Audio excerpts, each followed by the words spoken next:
What is up, my Night God family? I hope you've been enjoying my content on Russia's Alien Book of Secrets. It by far is one of the most intriguing subjects I've ever covered, and it's also been very enlightening. Just when you think you know something, they throw you a curveball, I swear to God. But that's part of the fun of my content. It gets you thinking, and it gives you options. I'm going to do another video on the Russia's Alien Book of Secrets. It's going to close out the topic, and then I'm probably going to go back to the Lemurian Princess.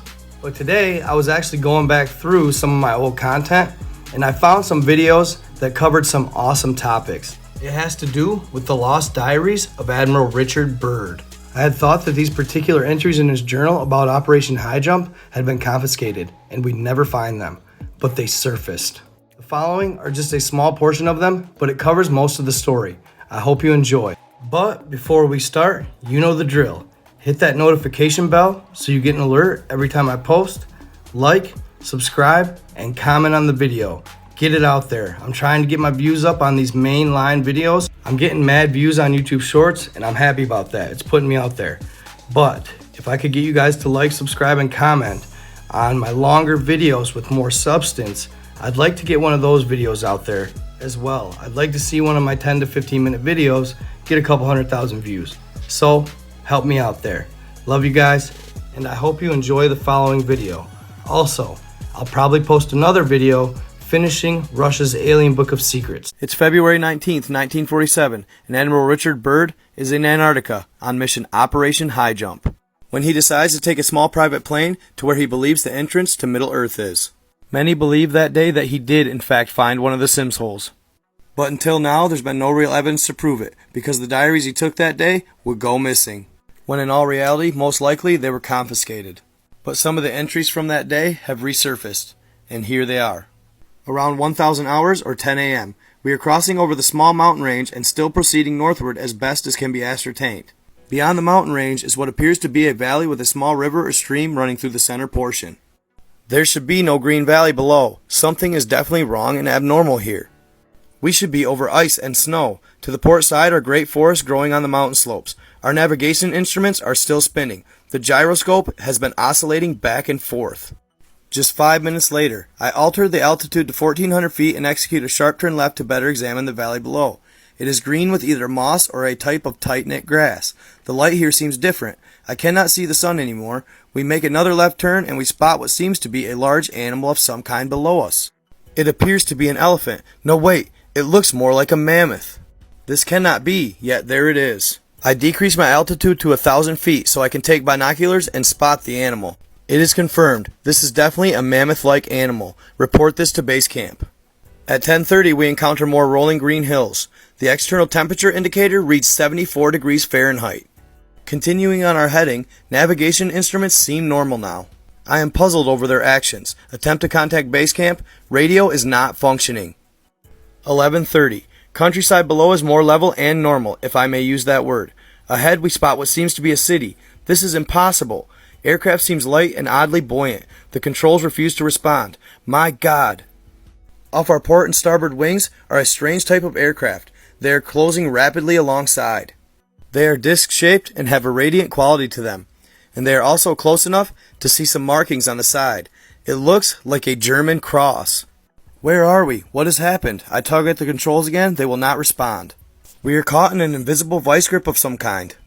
11:35. Our radio crackles and a voice comes through in English with what perhaps is a slight Nordic or German accent. The message is, "Welcome, Admiral, to our domain. We shall land you in exactly 7 minutes. Relax, Admiral. You are in good hands." I note the engines of our plane have stopped running. The aircraft is under some strange control and is now turning itself. The controls are useless. So after Admiral Byrd flies over the mountains in the Arctic, he sees greenery and the temperature is 74 degrees. As he's flying along, 2 saucers approach him and they gain control of the airplane. Told he will land in 7 minutes. At 11:40 a.m., another radio message received. We begin the landing process now, and in the moments the plane shudders slightly and begins the descent as though caught in some great unseen elevator. The downward motion is negligible and we touch down with only a slight jolt. I am making a last hasty entry in the flight log. Several men are approaching on foot toward our aircraft. They are tall with blonde hair. In the distance is a large shimmering city pulsating with rainbow hues of color. I do not know now what's going to happen, but I see no signs of weapons on those approaching. I hear a low voice ordering me by name to open the cargo door. I comply. From that point on, all of his accounts are from memory, as he didn't want to be jotting down in the journal while he was there. Radio man and I are taken from the aircraft and we are received in a most cordial manner. Then boarded on a small platform, light conveyor with no wheels. It moves us toward the glowing city with great swiftness. As we approach, the city seems to be made of a crystal-like material. Soon we arrive at a large building that is the type I had never seen before. It appears to be right out of the design board of a Buck Rogers setting. We are given some type of warm beverage which tasted like nothing I've ever savored before. It is delicious. After about 10 minutes, two of our wondrous appearing hosts come to our quarters and announce that I am to accompany them. I have no choice but to comply. I leave my radio man behind and we walk a short distance and enter what seems to be an elevator. We descend downward for some moments, the machine stops and the door lifts silently upward. We then proceed down a long hallway that is lit by a rose-colored light that seems to be emanating from the very walls themselves. Could this be the same kind of lighting that lit the pyramids or the underground tunnels? One of the beings motioned for us to stop before a great door. Over the door is an inscription I cannot read. The great door slides noiselessly upwards and I am beckoned to enter. One of my hosts speaks, "Have no fear, Admiral. You are to have an audience with the master." I step inside, my eyes adjust to the beautiful coloration that seems to be filling the room completely. Then I begin to see my surroundings. What greeted my eyes is the most beautiful sight of my entire existence. It is in fact too beautiful and wondrous to describe. It is exquisite and delicate. I do not think there exists a human term that can describe it in any detail with justice. My thoughts are interrupted. I bid you welcome to our domain, Admiral. I see a man with delicate features and with the etching of years upon his face. He is seated at a long table. He motions me to sit down in one of the chairs. After I'm seated, he places his fingertips together and smiles. He speaks softly again and conveys the following. "We have let you here to enter because you are of noble character and well known on the surface world, Admiral." Surface world, I half gasp under my breath. "Yes," the master replies with a smile. "You are in the domain of the Ariani, the inner world of Earth. We shall not long delay your mission, and you will be safely escorted back to the surface and for a distance beyond. But now, Admiral, I shall tell you why you have been summoned here. Our interest rightly begins just after you exploded the first atomic bombs over Hiroshima and Nagasaki, Japan." The next video will conclude his diary. So after Japan, it was at that alarming time we sent our flying machines, the Flugelrads, to your surface world to investigate what your race has done. That is, of course, past history now, my dear Admiral, but I must continue on. You see, we have never interfered before in your race's wars or barbarity, but now we must, for you have learned to tamper with a certain power that was not meant for man, namely that of atomic energy. Our emissaries have already delivered messages to the powers all over your world, and yet they do not heed. Now you have been chosen to be witness here that our world does exist, Admiral. You see, our culture and science is many thousands of years beyond your race. I interrupted, "But what does this have to do with me, sir?" The master's eyes seemed to penetrate deeply into my mind, and after studying me for a few moments, he replied, "Your race has now reached a point of no return, for there are those among you who would destroy your world rather than relinquish the power as they know it."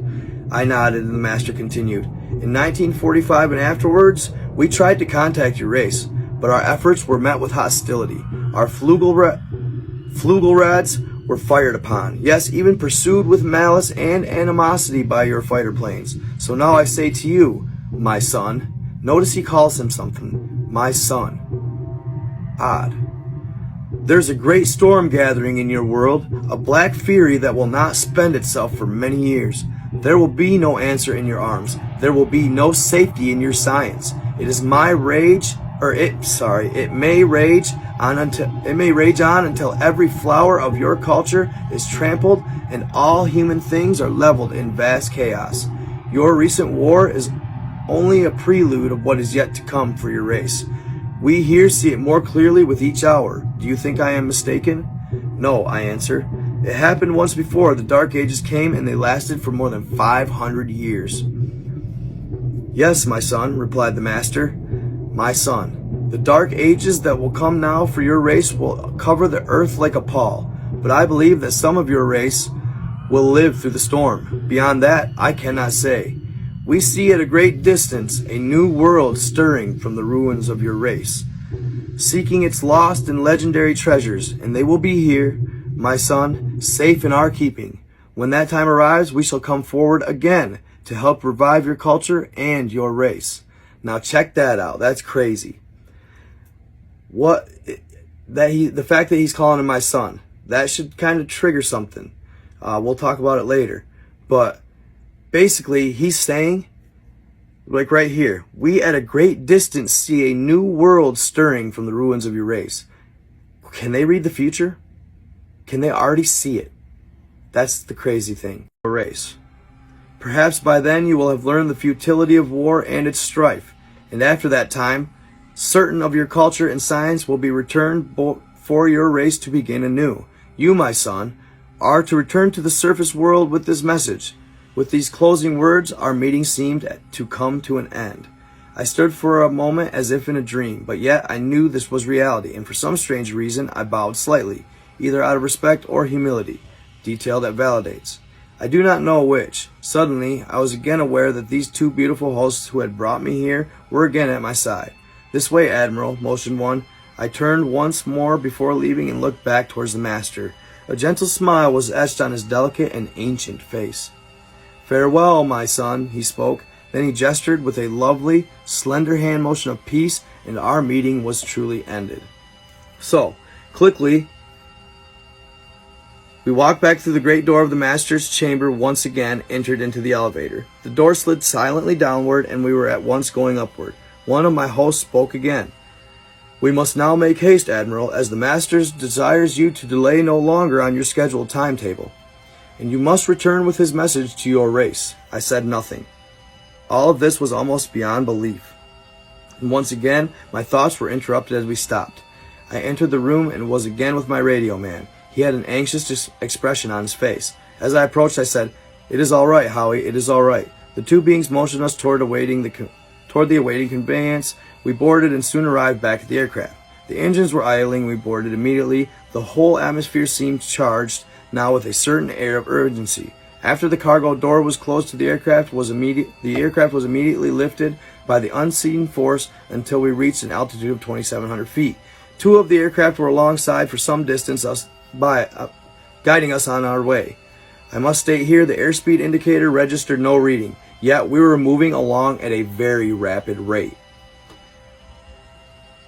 At 2:15 p.m., a radio message comes through. "We are leaving now, Admiral. Your controls are free. Auf Wiedersehen." We watched for a moment as the Fluggerät disappeared into the pale blue sky. The aircraft suddenly felt as though caught in a sharp downdraft for a moment. We quickly recovered her control. We do not speak for some time. Each man has his thoughts. 2:20. We are again over the vast areas of ice and snow and approximately 27 minutes from base camp. We radio them, they respond.